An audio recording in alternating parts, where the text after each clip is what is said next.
I feel the deep pain of their loss. No parent should have to bury their child, especially in such circumstances. I cry for our children. I am unable to bear the pain. My children, Kevin and Keith, are of the same generation Z. I want to put myself in the shoes of parents who have lost their young children and appreciate the pain, the anguish, the torment.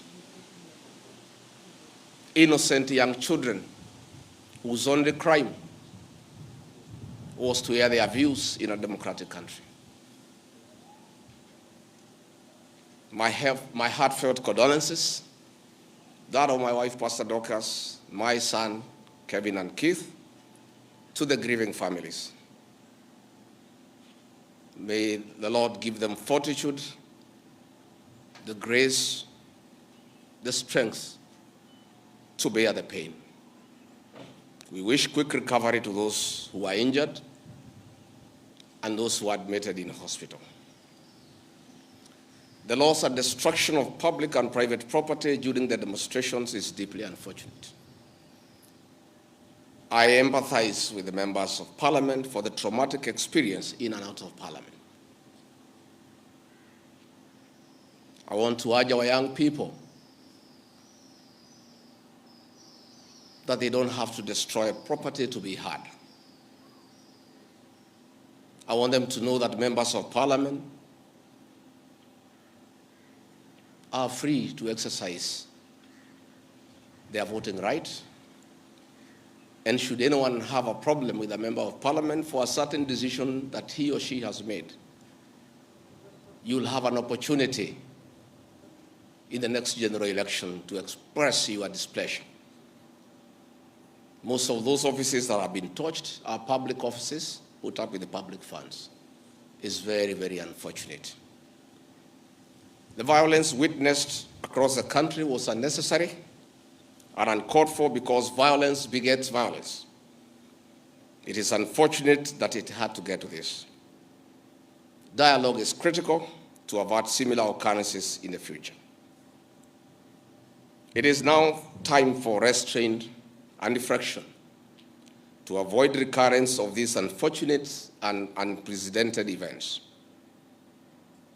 The decision by our President this evening to withdraw the finance bill after listening to the people of Kenya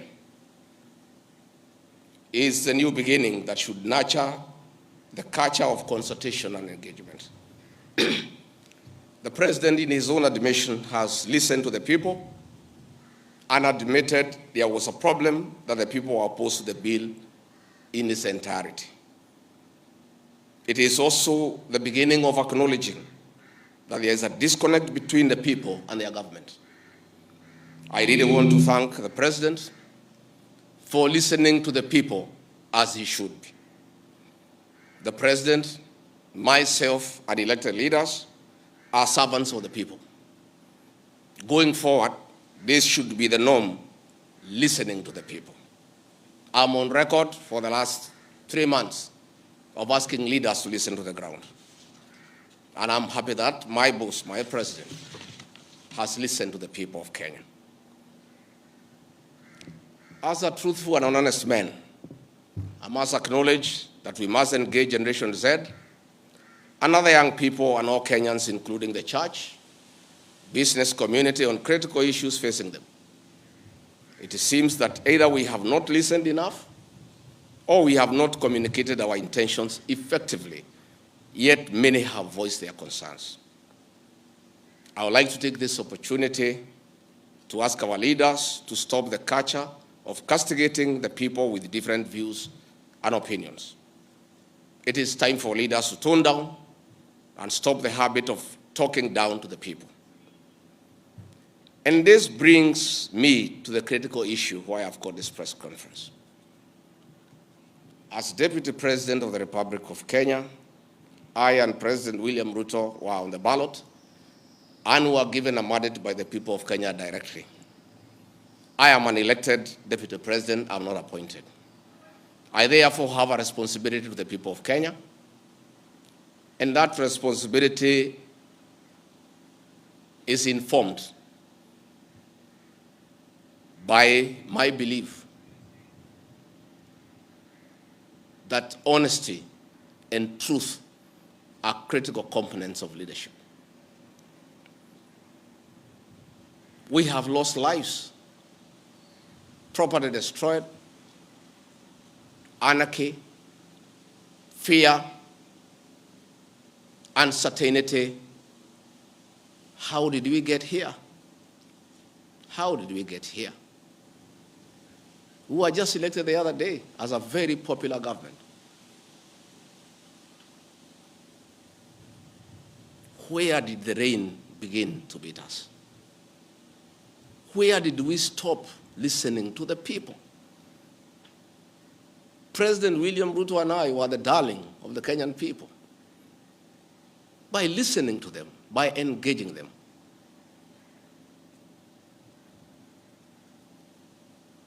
And as a government, we have established institutions to ensure we not only listen to Kenyans, but also genuinely understand their concerns. We invest significant resources in these institutions, particularly the National Intelligence Service, for this purpose. It is clear there has been a failure in the intelligence and advice we are receiving, particularly concerning crucial government policies. The President of the Republic of Kenya today has admitted that it has come to his attention that the people of Kenya did not want anything to do with the Finance Bill 2024.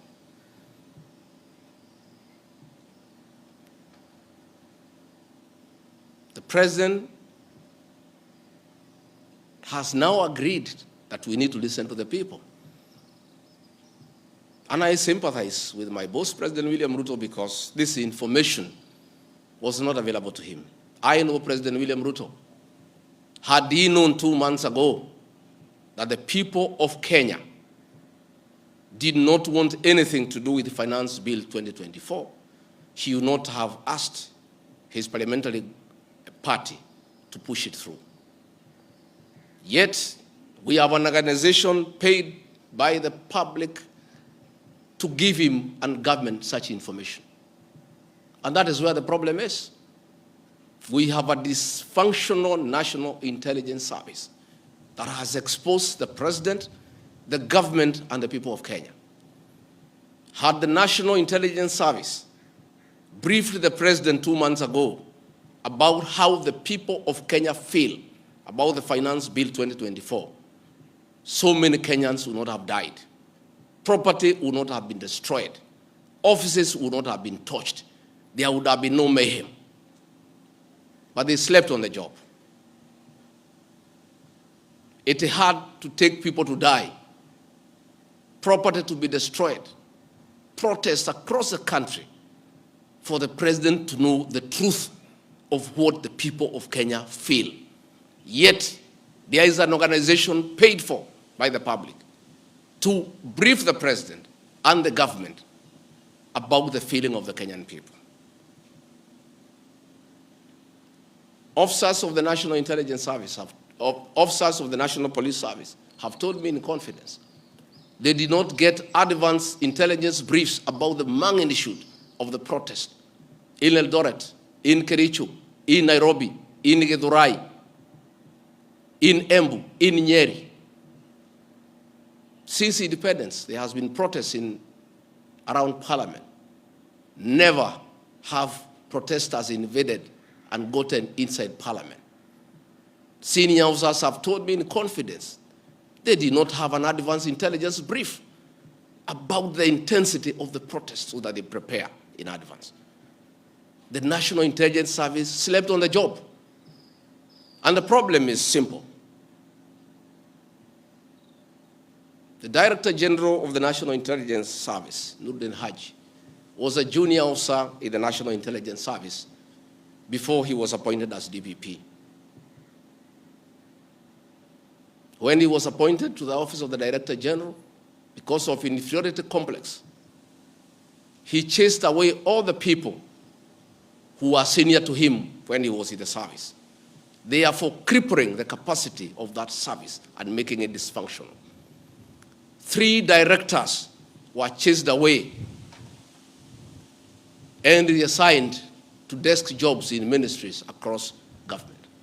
13 assistant directors, men and women with proven track record of intelligence collection and analysis, were removed from the National Intelligence Service, leaving a shell under a clueless Director General who has no capacity to run the organization. And that is why the security sector was caught off guard by the intensity, the anger of the Kenyan people, the agitation of the Kenyan people, the resilience of the Kenyan people. Had Noordin Haji done his job, we will not be where we are today. He has no capacity. He is out of the country most of the time on business trips. The country is on its own. My boss, President William Ruto, is exposed that he has to back down and admit that he has hurt the people of Kenya. Yet this matter has been in public domain for the last 2 months. I want to say that Noordin Haji must take responsibility for the deaths that occurred.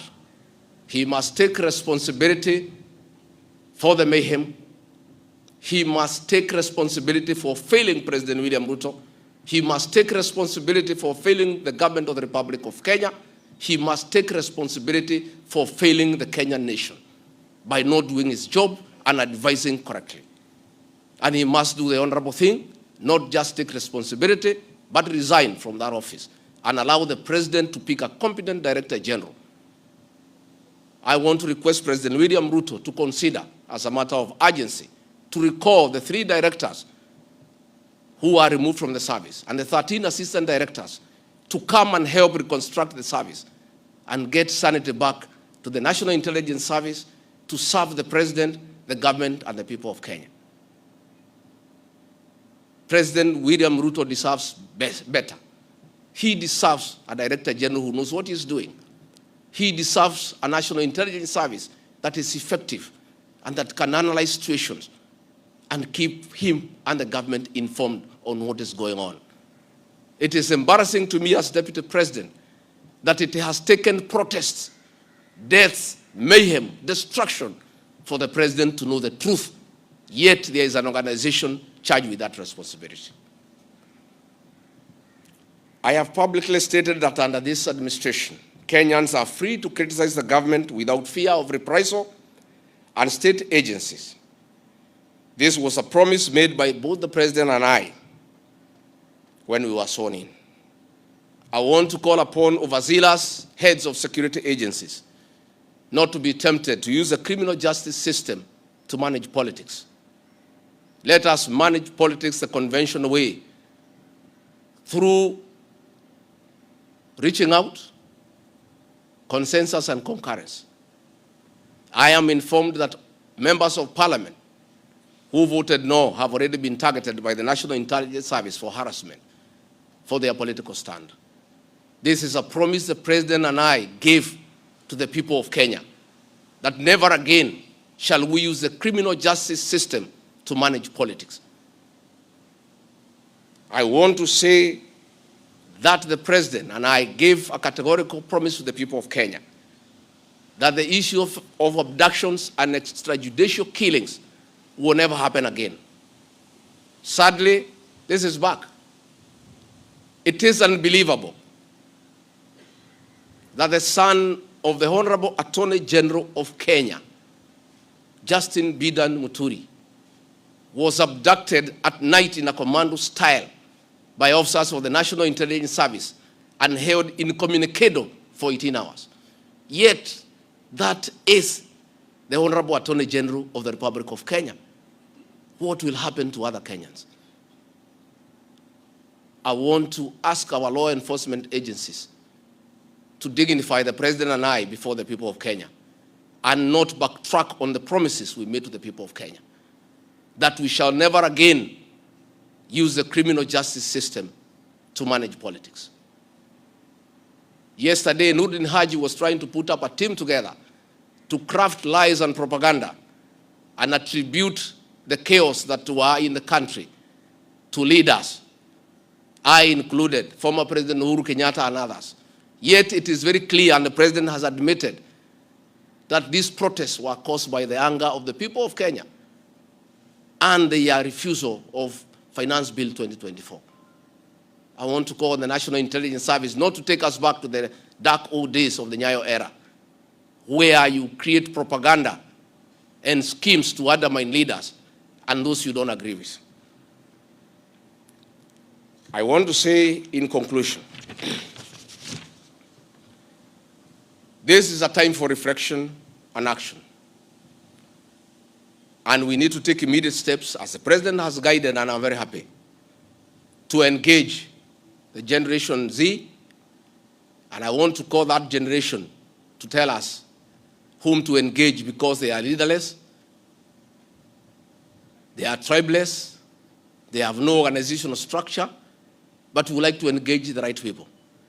There could be a temptation among some young people around us in government to pick some friends of theirs and attempt to bring them for discussion.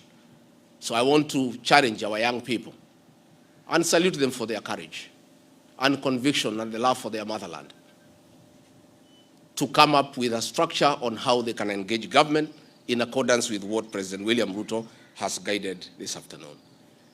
In view of the very wise decision by the President, in conformity with the wishes of the Kenyan people, to withdraw Finance Bill 2024 that was in contention, as Deputy President of the Republic of Kenya and a patriotic son of this country, I want to appeal to Generation Z to call off the protests for tomorrow, because their cry has been heard by the President.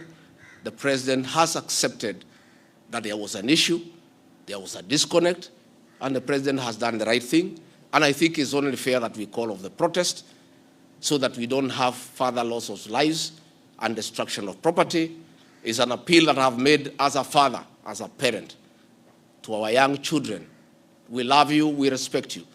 Please, I beseech you as your father, now that the President has given in and accepted to go with the wishes of the Kenyan people, please, my sons and daughters, I plead with you to save lives, to save bloodshed, to save loss of property and lives. My sons, my daughters, please make an announcement this evening and call off the protest. And then we can begin the process of truthful engagement with the Kenyan people. We can begin an honest conversation on how to work on our country. Finally, I want to ask the President and our government to consider a plan on how to help those families that lost their livelihoods as a result of lack of proper advice by the National Intelligence Service. All these things happened because of government failure. It should never happen. Let us see how to compensate to those families, those who are dead. We help those who are in hospital with bills, and we help to bury them. Again, I want to ask Kenyans not to punish members of parliament for the stand that they took. A government is formed by a political party.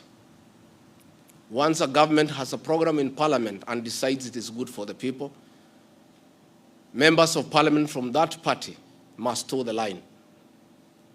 I don't want you to punish our members of parliament. They just did what is right in terms of our political formation. Allow them to be. Allow them to support their government, because that's why they were elected as members of the government party. Let us not harass them. Let us not abuse them. Let us not attack their properties. They were just doing what the government wanted. And now that the government has decided to do the right thing, I think we should close that chapter. And if you have a problem with your member of parliament over this matter or any other matter, you will have an opportunity at the right time to punish that member of parliament or affirm he or her by re-electing him or her. And if we do that, it will be good for this country. Finally, I also want to ask the president to consider the issues of the demolitions of houses along Nairobi River.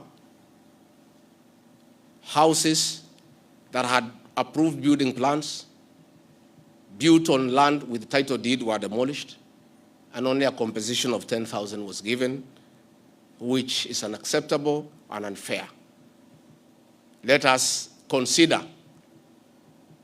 any landowner who had a genuine title, who had constructed a house that had been approved by the city authorities for compensation, because it's good to be fair. I really want to thank you and ask the people of Kenya to keep peace and to love one another. Now that this matter of Finance Bill 2024 has been settled, let us all go back to work. Let us be peaceful. Let us not be violent. Let us not talk at each other. Let's try to love one another. We have a beautiful country. We have no other country to run to. Let us not burn our country because of disagreements on issues. And I know as long as we keep on talking to each other, this country is going to places. As Deputy President and Principal Assistant to President William Ruto, again, I want to affirm to the people of Kenya that I will continue helping the President to discharge his duties in the management of the affairs of this country. I'll continue giving him proper and sound advice based on honesty and truth, because I'm the only Kenyan who took the Bible in Kasarani and swore before God and before man to advise President William Ruto. Many people have been very unhappy with me for saying things that are truthful, to a point of trying to isolate me because they didn't want me to say the truth.